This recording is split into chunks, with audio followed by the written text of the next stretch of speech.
All right, good morning, everybody, or good afternoon, good evening, afternoon. This is our first video for chapter 7.4. So we're in chapter 7 right now. We're doing chapter 7.4. 7.4 talks about adding or subtracting rational expressions. So that's our section, so adding or subtracting rational expressions. And right now we're going to talk in video A, we're going to talk adding or subtracting same denominator, or rational expressions with the same denominator. So what does that mean? Well, here's adding and subtracting rational expressions with the same denominator. That's what we're going to do today.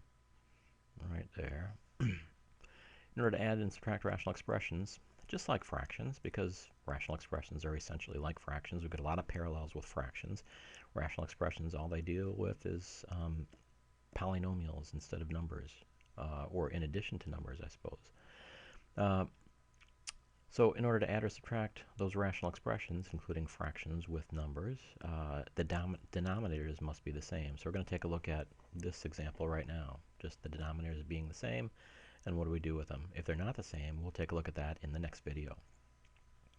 But if all expressions have the same denominator, essentially, all the expressions, all the rational expressions have the same denominator, they would look like this. P, Q, and R are polynomials. Polynomial, polynomial, polynomial, polynomial. Then what we do is, because we've got Q as the same, we've got the same denominator over Q or over 5 or over 12 or something like that, then we just add up the P and the R. P plus R over Q is our answer. So that would be our answer if we're adding up two polynomials or two rational expressions with same denominators, P plus R, and we'd add up all of the terms. If we had terms in the polynomial, we'd add up all the terms in P and all the terms in R, and we just combine like terms, and then look to simplify. After we combine, we look to simplify. Same thing holds true over here. If we've got polynomials, P and Q and R and Q, then P over Q minus R over Q is P minus R over Q. And keep in mind that if we've got numbers, then it's pretty straightforward. It's just P minus R gives you a number. But if we've got polynomials, if, for example, R is a polynomial, and we'll see an example of this, if R is a polynomial with a couple of different terms, then we've got to subtract all of R. That means subtract all of everything that's in the polynomial R. And when we subtract a polynomial, we add its opposite. We can use 3 different examples. We add the opposite, we subtract -1 times everything in that polynomial, or we use the mean guy example. -1 becomes positive when all these terms in here become the opposite sign. So we'll go through an example like that, though, soon. So let's take a look at adding polynomials with the same denominator. So what are our instructions? Add or subtract, as indicated. Here's add, here's subtract, here's add. So we just got to pay attention to the fact that we're adding these. We're not multiplying, we're not dividing, we're adding these. So if we've got the same denominator, remember we've got numerator over denominator, if we've got the same denominator, then we just add up 1 plus 7 over 12. We keep the 12. And then 1 plus 7 is 8 over 12. And anytime we multiply or divide, or add or subtract, we should probably look to simplify. So let's simplify the 8 over 12. What's 8 over 12? 8 is, well, let's go and take a look at our factors. That's 4 times 2.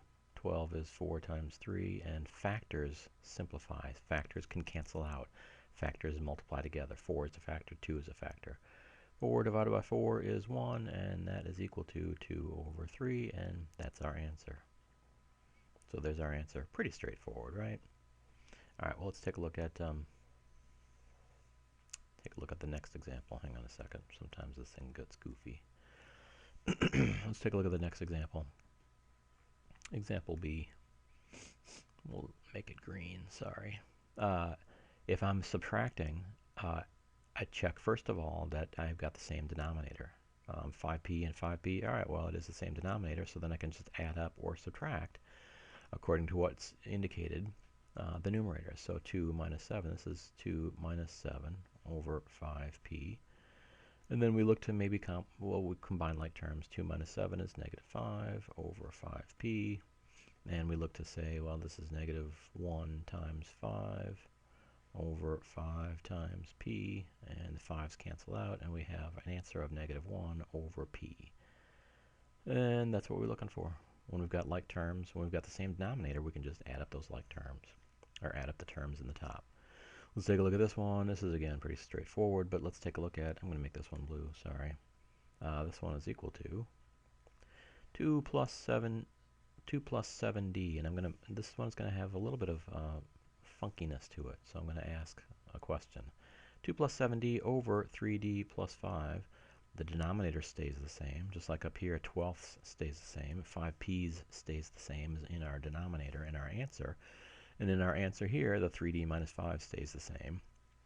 We just add up the 2d plus the 7d, and here's what we got, 2d plus 7d. And now I'll ask a question. Can we cancel this d and that d?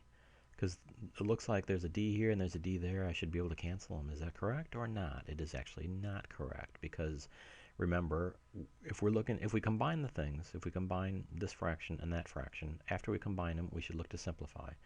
Now, when we simplify, what do? We can cancel out like terms, we can cancel out factors. What are factors? Factors are things that multiply together. The entire factor up here in my numerator is 2 plus 7d, because you can think it's 1 times 2 plus 7d. What's my factor in my denominator? 1 and 3d plus 5. 3d plus 5 is a factor because it's multiplied by 1. D is not a factor in either the numerator or the denominator. It is multiplied by 7 here, it's multiplied by 3 here, but it's also added to 5 here, it's added to 2 here. So 2 plus 7d is a factor, 3d plus 5 is a factor. So essentially, what do we have to do? We can't cancel the d's, so our answer is 2 plus 7d over 3d plus 5, done. Nothing else cancels, and there's no factors that cancel out, so there's our answer. All right, add or subtract as indicated. This one gets to be a little trickier because now we've got subtraction, and if we're adding or subtracting as indicated, we're subtracting as indicated. First thing we have to check is, do we have the same denominator? Or we've got numerator over denominator. X minus 3 is the same, so we can say now we can add or subtract as indicated. So this would be, let's see over here, x squared minus, because we're subtracting all of this. So we're subtracting negative 5x plus 24. And I put it in parentheses for a reason. Over x minus 3 doesn't change. So there's our fraction, or there's our combination where we took that, subtracted all of this. Denominator stays the same as x minus 3, and all we're doing is taking x squared minus all of this, And now we got to pay attention to our numerator and the fact that it's x squared minus negative 5x is plus 5x, minus positive 24 is minus 24. You could also use the fact that we could say, well, it's minus 1 times all of these, and minus 1 times negative 5x is positive 5x. Negative 1 times positive 24 is negative 24. That's the same idea. Denominator doesn't change, so now we've got x squared plus 5x minus 24 over x minus 3, and we're not quite done, because anytime we combine things, subtract or add or multiply or divide, we should look to simplify. When we simplify, we've got a factor. We can cancel factors. So let me ask you this. Can I cancel this x with that x? No, because in my denominator, x minus 3 is a factor. It's 1 times x minus 3. Up here, x is not a factor because it's not multiplied by everything. It's added to x squared. It's subtracted, 24 is subtracted from it. So x is not a factor. Can I cancel the 3 with the 24? No, because 3 is not a factor down here. X minus 3 is a factor because it's multiplied by 1.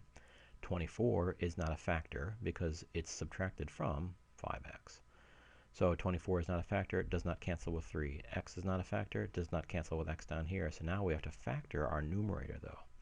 So if we're going to factor our numerator, we have to say, well, let's see, we're going back to chapter 6, and I say if a is 1, then let's use our trial and error method and put a little skeleton here and say, well, here's my x, there's my x, and now we're playing with just the 24. We're playing with negative 24. We have to find factors that multiply together,